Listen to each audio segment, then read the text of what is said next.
Hello everyone, उम्मीद करता हूँ आप सभी लोग स्वस्थ हैं। आज के इस सेशन में हम आईबीए एसीआईओ का एनालिसिस करेंगे कि इसमें क्या कट ऑफ जा सकती है हमारे टीयर वन की और आगे का एग्जाम प्रोसेस क्या होगा।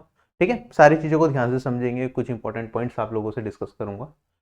सबसे पहली चीज़ तो जो एग्जाम का लेवल है, मैंने खुद पेपर को देखा एक बार, तो पेपर का लेवल काफ़ी अच्छा रहा है। मैथ्स में काफ़ी अच्छे लेवल के सवाल हैं, कुछ टाइम कंज्यूमिंग है, स्टेटमेंट बेस्ड क्वेश्चन हैं जिसमें जनरली ज़्यादा टाइम लग रहा है। और एक तो होता है कि स्टेटमेंट बेस्ड नॉर्मल क्वेश्चन आ गए कि आपने देखा, चलो एक क्वेश्चन है उसे 3 पार्ट में स्प्लिट कर दिया तो 3 गुना टाइम में सॉल्व हो जाएगा। कुछ क्वेश्चन थोड़े हटके भी हैं जो अच्छा खासा टाइम लेंगे, तो एग्जाम में वो क्वेश्चन स्किप ही करने थे, वो करने वाले क्वेश्चन थे ही नहीं।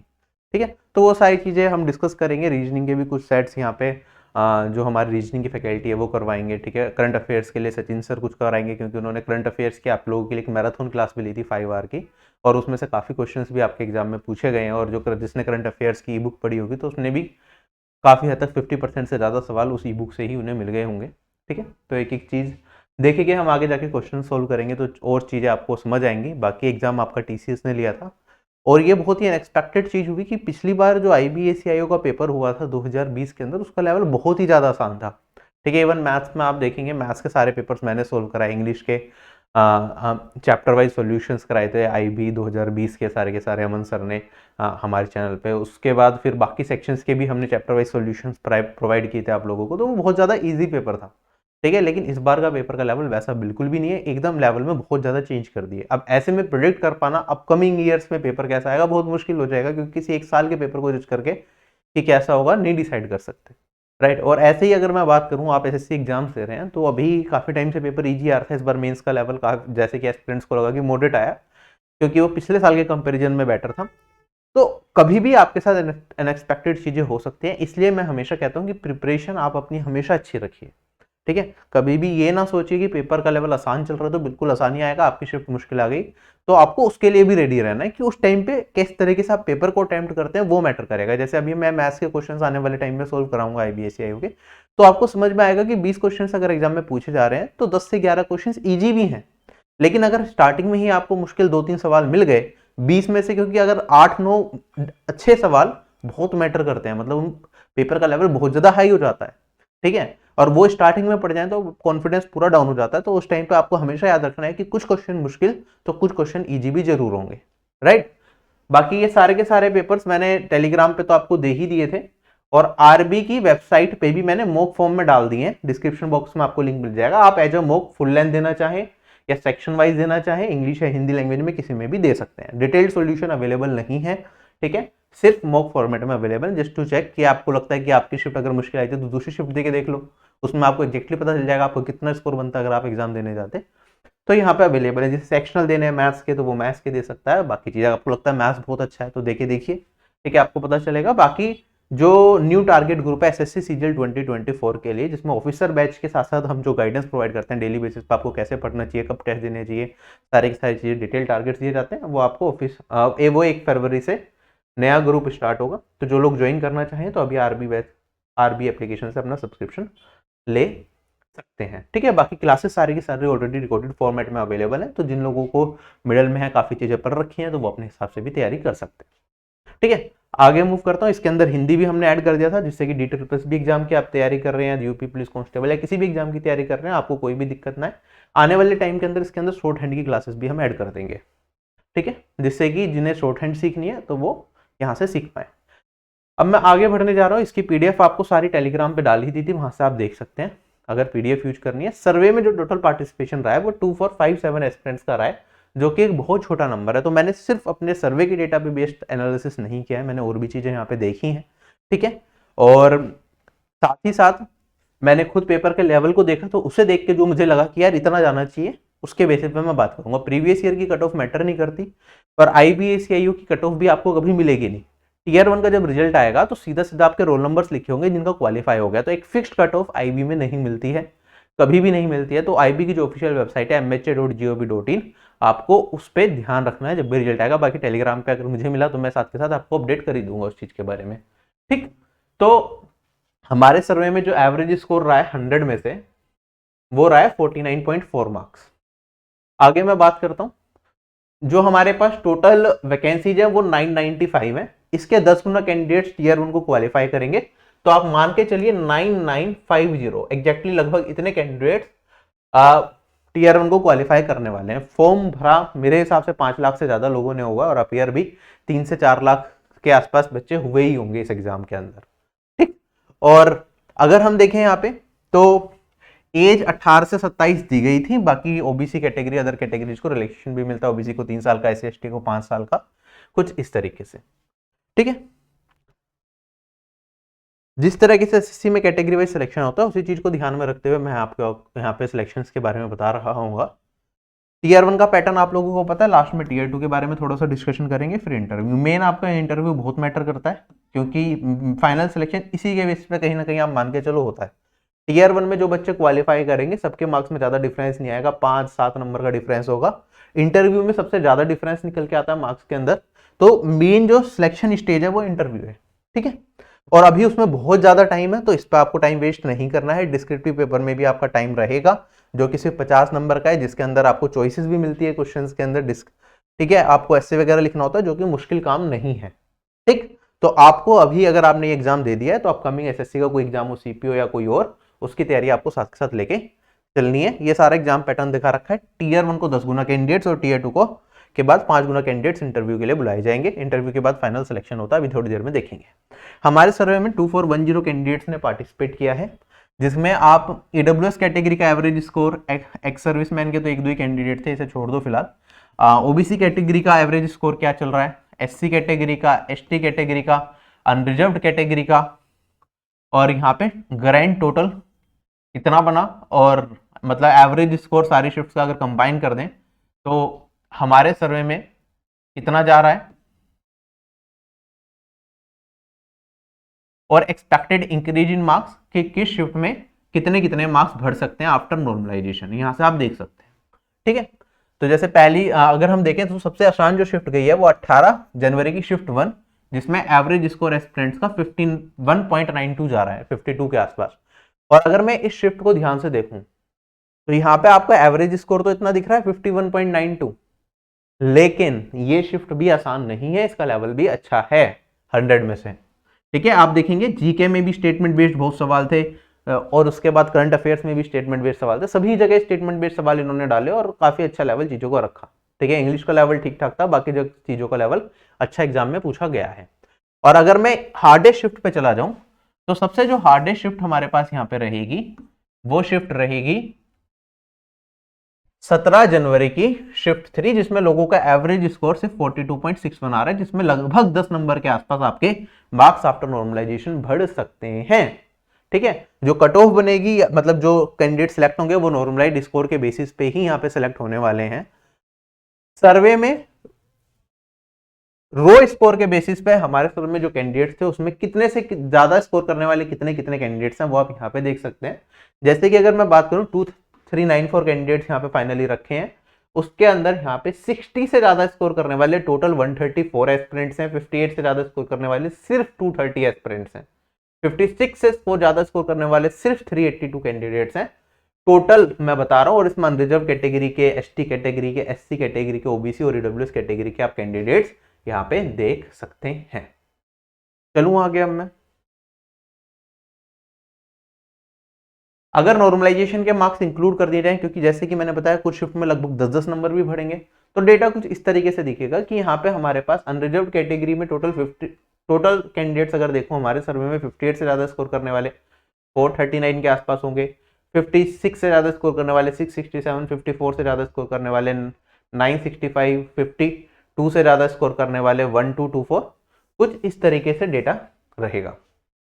ठीक, जो मेरे हिसाब से कट ऑफ यहाँ पे रहेगी वो कुछ इस तरह से रहेगी। आफ्टर नॉर्मलाइजेशन अनरिजर्व कैटेगरी की 100 नंबर में से लगभग 57 के आसपास कट ऑफ जा सकती है, ±3, मतलब ये 54 तक भी आ सकती है और ये 60 तक भी पहुंच सकती है इन वर्स्ट केस सिनेरियो, क्योंकि लिमिटेड डेटा है। एक्चुअली कट ऑफ पिछले साल का डेटा नहीं, किस तरीके से कट ऑफ आई किस कैटेगरी से, एक्चुअली में कितने कितने गुना कैंडिडेट्स लिए गए, बहुत सारे वेरिएबल्स हैं।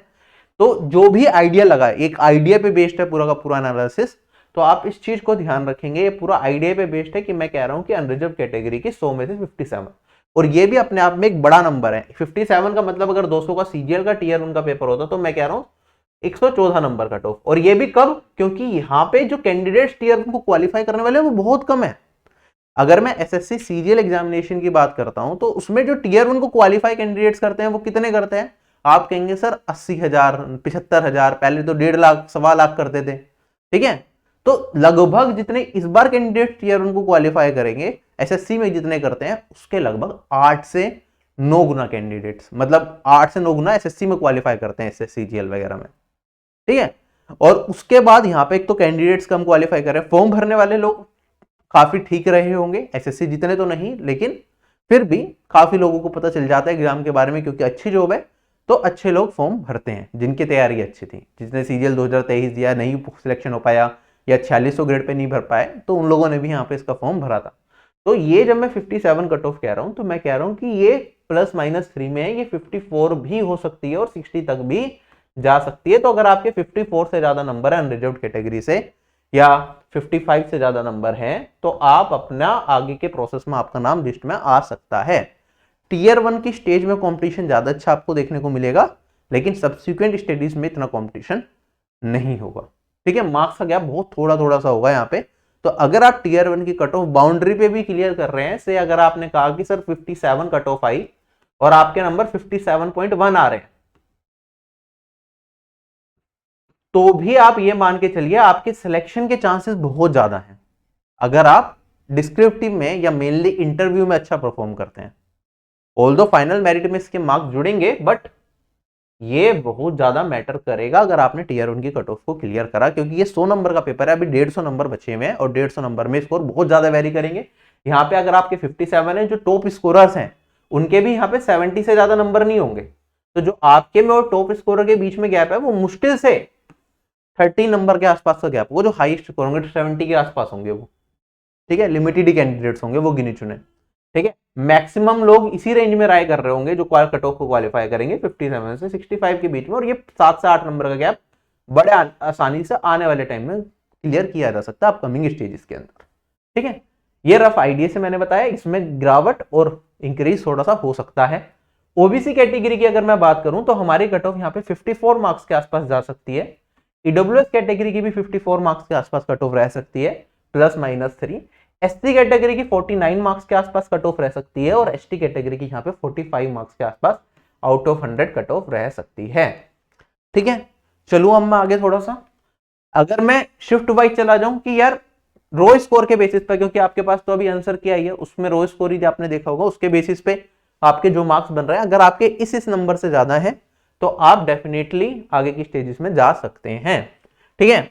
और जैसे अगर मैं हार्डेस्ट शिफ्ट की बात करूं, डेट इज 17th जैन की शिफ्ट 3, तो आप देखेंगे यहाँ पे अनरिजर्व कैटेगरी में से भी किसी के 100 में से अगर 47 नंबर आ रहे हैं तो उसकी कट ऑफ यहाँ पे क्लियर हो जाएगी। ओबीसी से 44-45 नंबर पे, ईडब्ल्यूएस से 44-45 नंबर पे, एसटी से 40 नंबर पे, एसटी कैटेगरी से 35-36 नंबर पे कट ऑफ आपकी क्लियर हो जाएगी।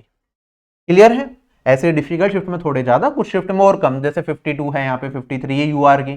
अगर इनका एवरेज भी निकाला जाता तो आप देखते हैं यहाँ पे लगभग जो कट ऑफ हमारी निकल के आती वो यहाँ पे आती 53-54 रो स्कोर के बेसिस पे, ठीक। ऐसे ही बाकी कैटेगरी में 4 कम, इसमें 50, और इस तरीके से चीजें चलती, ठीक। और ये सब इसलिए है कि पेपर का लेवल बहुत ज्यादा हार्ड है। आगे मैं बढ़ता हूं, यहाँ पे आगे के प्रोसेस पे हम बात करते हैं, ठीक है। देखो टीयर 1 हो जाएगा आपका, टीयर 2 कंडक्ट कराया जाएगा। टीयर 2 आपका डिस्क्रिप्टिव पेपर है जो कि 50 नंबर का। अभी मैं आपको टीयर 2 के पेपर्स भी दिखा दूंगा जिससे कि आपको आइडिया लग जाए किस तरीके से आपको प्रिपेयर करना है। टाइमलाइन भी बता दूंगा कि लगभग कब तक हो सकता है। उसके बाद आपका डीवी और इंटरव्यू साथ में कंडक्ट कराया जाएगा, और उसके बाद आपका मेडिकल होगा। कोई फिजिकल नहीं है यहाँ पे, ध्यान रखिएगा। डायरेक्टली आपकी अपॉइंटमेंट होगी, ठीक है, जिसमें आपकी 10 वीक्स की पहले ट्रेनिंग होती है। स्लॉट ऑफ 200, 200 जितनी भी रिक्रूटमेंट, जैसे 1000 के आसपास रिक्रूटमेंट है तो 5 स्लॉट में आपकी ट्रेनिंग होगी।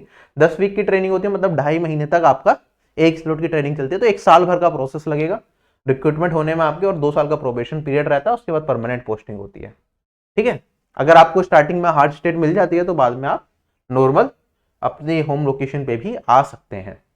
अगर आईबीएससीआई और टीयर 2 का पेपर मैं आपको दिखाऊं तो यहाँ पे हमारे पास क्या था, 3 टॉपिक दे रखे थे। एसएससी सीजीएल जैसे डिस्क्रिप्टिव होता था उसमें एक टॉपिक पे लिखना पड़ता था, ऐसा नहीं है। यहाँ पे आप अच्छी खासी चॉइस मिलती है, तो आपकी राइटिंग स्किल्स मैटर करेगी, क्योंकि अगर आपकी राइटिंग स्किल्स अच्छी है तो किसी ना किसी टॉपिक पे आप अच्छा लिख पाओगे। तो लिखने की आपको ज्यादा से ज्यादा प्रैक्टिस करनी है, ठीक है। यहाँ पे था सोशल मीडिया बून और बेन, ठीक है। Do you agree that the next world war will be fought over water unless we change the way we manage it, there is no honour in honour killing. तीनों के तीनों topics बहुत basic topics जो कोई भी S A की book में आपको मिल जाएंगे, उसी टाइम के पूछे गए थे। लेकिन यहाँ पे आपको लिखना था ये 400 वर्ड्स के अंदर और 30 नंबर का ये आपका एसए था, ठीक है। तो आपको लिखने की अच्छी खासी प्रैक्टिस होनी चाहिए और इसमें काफी ज्यादा मार्क्स में वेरिएशन आ सकता है, ठीक है। अगर मैं आगे बढ़ता हूं, इसके बाद एक पैसेज का क्वेश्चन आया था, ठीक है। इसमें 5 क्वेश्चन थे, हर एक क्वेश्चन 2-2 नंबर का था, तो आपका 10 नंबर का ये पैसेज हो गया। और उसके बाद एक प्रेसी लिखना था आपको, 10 नंबर का ये प्रेसी था, ठीक है। बड़ा नॉर्मल सा पेपर है और इसके लिए आपको बहुत ज्यादा प्रिपरेशन नहीं करनी है। टीयर 1 का रिजल्ट जब आ जाएगा, अगर आपका लिस्ट में नाम आ जाता है, ठीक है, तो उसके बाद भी आप टीयर 2 की प्रिपरेशन अगर अपनी करेंगे तो आपकी प्रिपरेशन हो जाएगी। ये नहीं है कि अभी से ही सर मेरे तो 54 नंबर है, बाउंड्री पे हूं, या मेरे सर 50 नंबर बन रहे हैं, मैं आगे टीयर 2 की प्रिपरेशन करूं या ना करूं। नहीं, अभी आप अपने जो भी अपकमिंग एग्जाम है, सीपीओ है, सिलेक्शन पोस्ट है, कोई वो अदर एग्जाम्स है, उनकी प्रिपरेशन में अच्छे तरीके से लगिए। जब टीयर 1 क्वालिफाई कर जाएंगे तो ही आप टीयर 2 के बारे में सोचेंगे। ऐसे ही आईबीएसीआईओ का जो 2020 का पेपर हुआ था, 2021 के अंदर 25 जुलाई 2021 को कंडक्ट कराया गया था ये, सॉरी, ठीक है। इसके आप क्वेश्चंस देख सकते हैं, यहां पे भी वही था, 5 टॉपिक्स दे रखे थे यहाँ पे, 5 में से किसी एक टॉपिक पे लिखना था। Limits to dissent in a democracy, mass communication and national security, technology in a global village, 7 decades of freedom have to but 7 decades of freedom have taught us, growth with equity is good news for national security. अब इनमें से एक ना एक topic पे आप सभी लोग अभी भी लिख सकते हैं, गिवन आपकी लिखने की प्रैक्टिस अच्छी हो तो। कोई एक्स्ट्रा नॉलेज बहुत ज्यादा आपको यहाँ पे गैदर नहीं करनी है, ठीक है। ये आपका एक पैसेज दे रखा था, इससे 5 क्वेश्चंस पूछे गए थे, 2-2 नंबर का एक क्वेश्चन वो पूछा गया था और डायरेक्टली यहाँ पे फिर एक प्रेसी दे रखा था, ये आपको लिखना था। तो आप इसे रीड भी कर सकते हैं, ठीक है। यहाँ पे आपको दिख रहा है, स्क्रीनशॉट ले लो आप। तो कोई मुश्किल चीज यहाँ पे नहीं है टीयर 2 के अंदर। मैं आपको आईबीएसीआईओ 2 2020 की टाइमलाइन दिखाता हूँ, जो मैंने नोटिफिकेशन को एक्सप्लेन करते हुए भी आपको बताया था कि जब नोटिफिकेशन वहां दिसंबर में आया था तो फरवरी में पेपर हुआ था, यहाँ पे नवंबर में आया तो जनवरी में पेपर होना था, जहां काफी लोग फरवरी मार्च वगैरह कह रहे थे। क्योंकि होता क्या है ना कि एग्जाम को आप लेट बता दोगे तो बच्चों के पास टाइम मिल जाएगा पढ़ने का, बच्चों को टाइम ज्यादा मिल जाएगा तो कोर्सेज सेल होने के चांसेस भी बढ़ जाते हैं, ठीक है। ये एक फैक्टर कभी कभी लगता है कि कुछ टीचर्स यूज करते हो, लेकिन किसी को ब्लेम करना भी ठीक नहीं है। बाकी कई बार ये होता है अंदाजा बताया वो गलत पड़ गया या कुछ और चीजें हो गई। बाकी पिछले साल के कंपैरिजन में अगर हम चीजों को देखें तो ज्यादा बेटर एनालाइज कर सकते हैं। अगर आप ध्यान से देखें, कई बार स्लिप ऑफ टंग भी हो जाता है कि गलती से बता दिया कि लगा ऐसा ही चलेगा, एसएससी की तरह चलेगा। बाकी अगर हम देखें तो यहाँ पे 2 महीने का गैप था नोटिफिकेशन रिलीज होते ही एग्जाम कराने में, और यहाँ पे भी आपका लगभग 2 महीने में ही नोटिफिकेशन आते ही आपका एग्जाम करा लिया गया। ऐसे ही अगर मैं देखूं यहाँ पे तो एग्जाम के 3 दिन के बाद लगभग 3 से 4 दिन में आंसर की मिल गई थी, अब भी ऐसा ही हुआ। टीयर 1 का रिजल्ट 1 अप्रैल को आया था, तो लगभग अब से 40 दिन के बाद, तो 40 दिन के बाद फरवरी एंड या फिर आप मान के चले मार्च के अंदर, फरवरी एंड तक, मार्च में आपका टीयर 1 का रिजल्ट आ सकता है, तब तक का वेट कर लीजिए, ठीक है। फिर टीयर 2 आपका हो सकता है जून में कराया जाए। टीयर 2 का रिजल्ट आपका सितंबर तक आए, क्योंकि डिस्क्रिप्टिव पेपर है, चेक होने में ज्यादा टाइम लगता है। और उसके बाद आपका इंटरव्यू और उसके बाद फाइनल रिजल्ट। तो इंटरव्यू अगर मैं पिछले साल की टाइमलाइन को देखूं तो टीयर 2 का रिजल्ट जैसे अक्टूबर में है, तो इंटरव्यू क्या होगा यहां पे मार्च में रखा गया, ठीक है। तो 4 से 5 महीने का टाइम दिया, तो टीयर 2 रिजल्ट आने के बाद भी इंटरव्यू के लिए एम्पल टाइम आपको मिलता है। तो अब इस एग्जाम को आपने दे दिया, अभी से भूल के आपको अपने अपकमिंग एग्जामिनेशन की तरफ बढ़ना है। जब इसका टीयर 1 का रिजल्ट आएगा आगे का तब सोचना है। क्या ये चीजें समझ आई? तो इंटरव्यू अगर मैं हर चीज एक महीना पीछे चल रही है उसके टाइमलाइन से चलूंगा, तो इंटरव्यू की डेट तो वैसे फरवरी के आसपास बन रही है, बाकी कुछ चेंजेस भी इसके अंदर हो सकते हैं। फाइनल रिजल्ट हो सकता है अगले साल आपको मार्च तक मिले, और तब तक तो अगर आपका सीजीएल 2023 हो गया, सॉरी 24 हो गया, तो उसका भी रिजल्ट आने वाला होगा। हो सकता है उससे पहले आपका सीएचएसएल का रिजल्ट आ जाएगा, सिलेक्शन पोस्ट का रिजल्ट। सिलेक्शन पोस्ट में तो कई बार लंबा खींच देते हैं, उसको तो खैर कह ही नहीं सकते, लेकिन सीपीओ है उसका रिजल्ट आ जाएगा। और भी एग्जाम्स आप में से बहुत सारे लोग जो अभी आईबीएस आईओ पे डिपेंडेंट है, हो सकता है जब तक इसका रिजल्ट आया, इसकी ज्वाइनिंग आया, आप अलग किसी और पोस्ट पे पहुंच चुके हो, ठीक है। तो वही मैं चीज आपको समझा रहा हूँ कि अपनी तैयारी को यहाँ पे बिल्कुल भी होल्ड ना करें, अपनी तैयारी आप अच्छे तरीके से करते रहें। और आपने IBACIU की अगर आपको लग रहा है कट ऑफ क्लियर करिए तो आपकी प्रिपरेशन का लेवल ऑलरेडी बहुत अच्छा है, ठीक है। तो आपका यहाँ पे मैक्सिमम टास्क जाना चाहिए कि रिवीजन और प्रैक्टिस, ठीक है।